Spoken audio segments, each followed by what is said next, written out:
내 몸을 지키는 건강법, 건강업, 물산업. 안녕하세요, 박상원입니다. 갑상선을 우리 몸의 보일러라고 비유하는데요. 갑상선에서 만들어지는 갑상선 호르몬이 우리 몸의 체온을 유지하고 또 힘이 나게 하는 에너지를 생산하는 역할을 하기 때문입니다.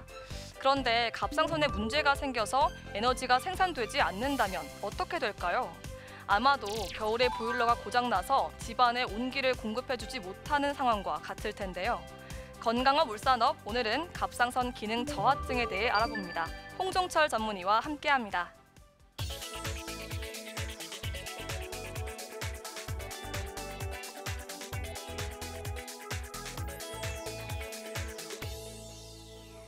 우선 갑상선 기능 저하증이란 무엇인가요? 갑상선에서 갑상선 호르몬을 분비하게 되는데 저하증은 정상보다 호르몬 분비가 적은 상태를 저하증이라고 정의를 하고 있습니다. 갑상선 기능 저하증에 걸리기 쉬운 위험 요인이 있을까요? 저하증에 걸리기 쉬운 경우는 제일 흔한 것이 임신 중입니다.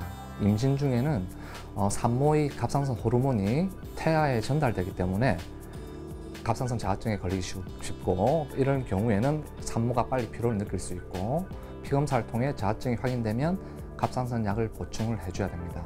그 외에 갑상선 수술을 받아서 갑상선이 없는 경우라든지 경부에 목에 방사선 치료를 받은 경력이 있는 경우, 그리고 해조류를 섭취 못하는 지역에서 저하증이 발생을 할 수가 있습니다. 대개 갑상선 질환은 초기에 발견하기가 어렵다고 하는데요. 갑상선 기능 저하증에 걸리면 어떤 증상들이 나타나나요? 갑상선 저하증에 걸리게 되면 제일 흔한 것이 초기에는 피로감입니다. 뭘 해도 피로하고요. 그리고 뭘 안 먹어도 살이 막 찌게 되어 있습니다. 건강하게 찌는 것보다는 살이 붓는다는 표현, 몸이 붓는다는 표현이 있고요. 그리고 심박동수도 감소를 하게 되고요. 또 소화 기능에 영향을 줘서 변비, 그리고 탈모, 여성의 경우 월경 이상 등이 나타날 수가 있습니다. 그러면 갑상선 기능 저하증은 항진증 증상의 딱 반대라고 생각하면 될까요? 예, 반대로 생각하시면 됩니다. 항진증의 경우 체중 감소, 심박동수 증가, 설사를 유발할 수가 있지만은 반대로 저하증의 경우에는 체중 증가, 심박동수 감소, 변비를 유발할 수가 있습니다. 하지만 이러한 항진증과 저하증은 번갈아 올 수도 있습니다. 그러한 갑상선염도 있는데, 이런 경우에는 본인 증상에 따라서 피검사를 통해서 적절한 약을 사용하면 좋아질 수가 있습니다. 그렇다면 갑상선 기능 저하증은 어떻게 진단할 수 있을까요? 저하증은 갑상선 호르몬 분비가 저하된 상태로 피검사, 즉 갑상선 기능 검사를 통해서 진단을 할 수가 있습니다. 정상보다 갑상선 기능이 낮아졌다면 갑상선 호르몬을 보충한 약을 복용하시면 됩니다. 갑상선 기능 저하증, 치료는 어떻게 이루어지는지 궁금합니다. 저하증은 호르몬 분비가 감소된 상태로 항진증과 반대로 갑상선 호르몬을 보충을 해줘야 됩니다. 이러한 갑상선 기능 저하증은 일시적으로 오는 경우에는 약을 몇 달만 먹어도 되지만은 선천성 저하증이라든지 아니면 수술을 받은 경우에는 평생 갑상선 호르몬 약을 복용이 필요할 수가 있습니다. 그럼 갑상선 기능 저하증 치료를 미루고 방치했을 때 어떤 문제가 생길 수 있을까요? 저하증을 치료를 하지 않게 되면 저하증 증상인 변비라든지 피로감, 심박동수 감소, 체중 증가가 더 심해질 수가 있습니다.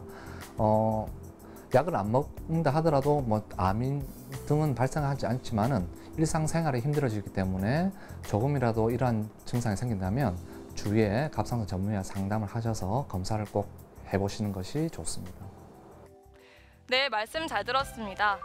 갑상선 질환은 여성에게서 발병률이 높고요. 가족력이 있는 경우가 많기 때문에 가족이나 친척 중에 갑상선 질환을 갖고 있다면 특히 관심 가져야겠습니다. 목이 붓거나 피로하고 또 체중이 현저하게 감소하거나 증가하는 것처럼 갑상선 질환을 의심할 만한 증상이 있는 경우엔 건강식품이나 주위의 잘못된 상식에 의존하기보다 반드시 병원을 찾아 검진을 받아보시는 게 좋겠습니다. 오늘도 요가 동작 함께 하시면서 저는 여기서 인사드리겠습니다. 고맙습니다.